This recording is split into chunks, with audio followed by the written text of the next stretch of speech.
Syekh Muhammad Hariri, wali Allah yang hidup tanpa jantung. Syekh Muhammad Hariri adalah salah satu murid kesayangan Al-Habib Muhammad Al-Haddad, mertua dari Al-Habib Umar bin Hafiz. Beliau terkenal dengan mahabbah dan kerinduan beliau yang kuat dan dahsyat kepada baginda Rasulullah SAW.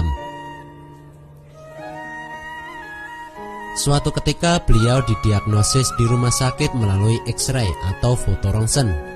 Sang dokter terkejut setengah mati melihat cetak foto rongsen pada bagian dada beliau.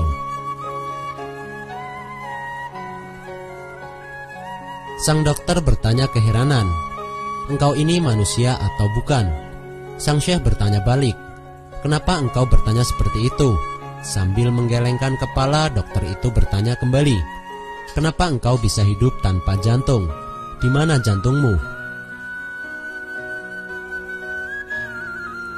Sang syekh hanya tersenyum pelan. "Maaf, jantungku kutitipkan pada kekasihku di Madinah, yakni Sayyidina Muhammad SAW."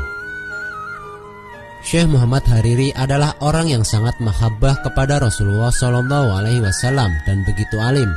Beliau hobi mengenakan pakaian serba warna hijau dan mampu melihat Rasulullah SAW baik dalam mimpi bahkan secara dohir atau nyata.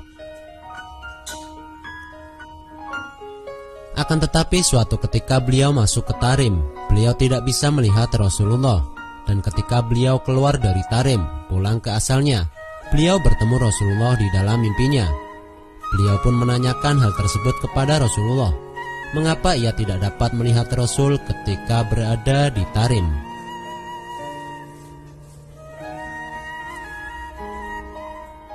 Dan Rasulullah SAW menjawab, "Kalau engkau sudah sampai di Tarim, cukup sudah engkau melihat aku lewat Umar, yaitu Al-Habib Umar bin Hafiz."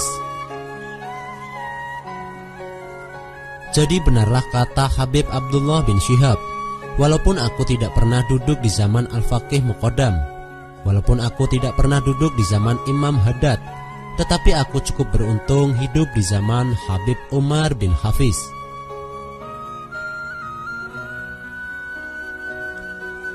Masya Allah, beruntunglah kita masih bisa satu masa dengan Habib Umar bin Hafiz. Mudah-mudahan hati kita tambah cinta pada kakek beliau, yakni Rasulullah SAW. Amin.